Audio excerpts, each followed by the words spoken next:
The lighting is absolutely terrible, but if I don't do this now, I'm probably not going to do it.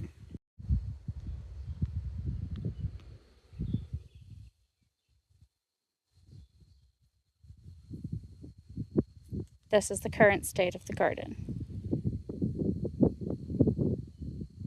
95% sunflowers, 3% weeds, and 2% things I actually want. Well, I should rephrase that. Things growing where I actually want them to grow.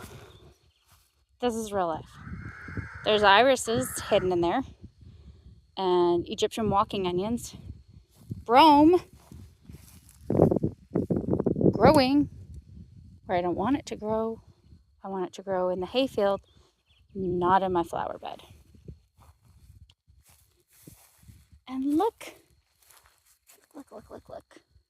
Black hollyhocks. They are my favorite. I really like the black ones. And fennel. And a volunteer sunflower. And more walking onions. And more volunteer sunflowers. Oh, I have more horseradish I need to plant somewhere. And horseradish. And more walking onions. And more volunteer sunflowers. And more brome. Told you. It's a lot of sunflowers. And some irises. Which I think that these are blackberry lily irises. I think that they'll be like tall and orange. Their seeds look like blackberries. That's why they're called blackberries. And I have some grapes. Aha. There it is. Right there. Hiding. This is water hemlock. I don't want that. It's very pretty. It's not as bad as poison hemlock, but I still don't want it. This is as far as I am going to mow my garden to this year. The rest of this, I'm going to allow the volunteer sunflowers and the wild lettuce to take over. I'm not mad about either of them. It's very pretty. Wild lettuce is a really good herb if you know how to use it. And next year will be better. We learn in the garden every single year. Lots of sunflowers. I'm so excited for these to bloom.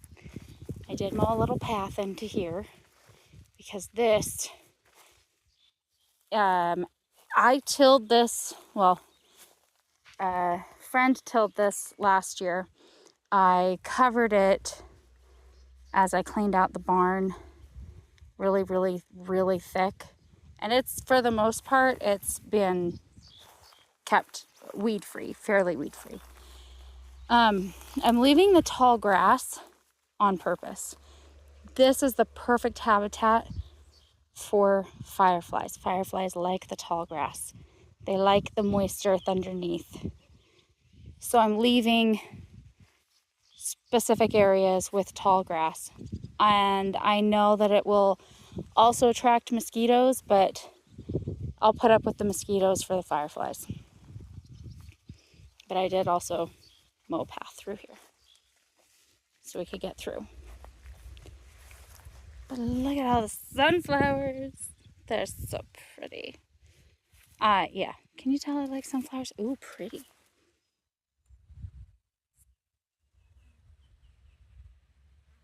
Hello, little bug.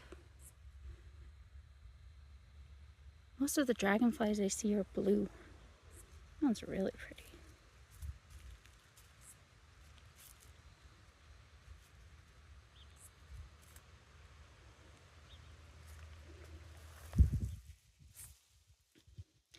Another big patch of wild lettuce.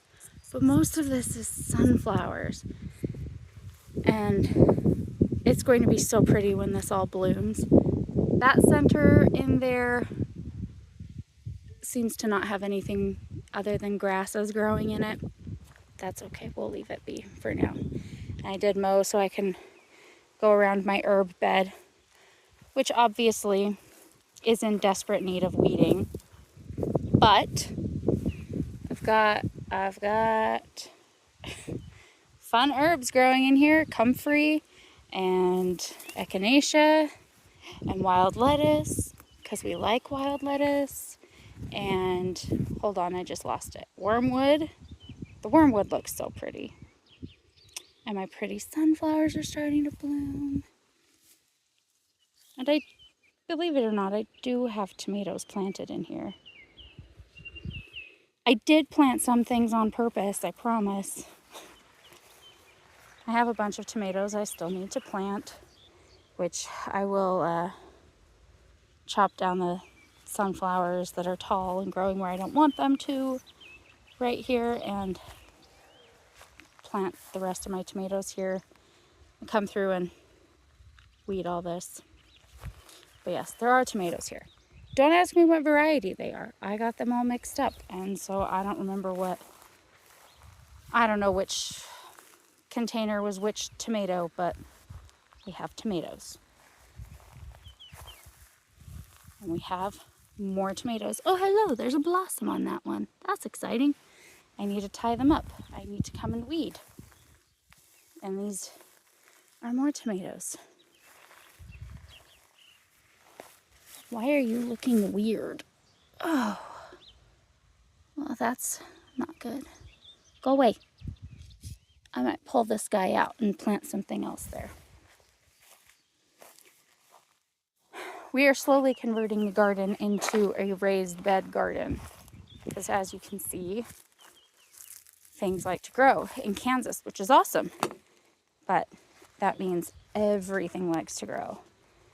So we've got some cucumbers. They're two different varieties, I think. One's a pickling cucumber and one's a straight 8, I think. And then 4 different varieties of melons, which, yes, they also need to be weeded.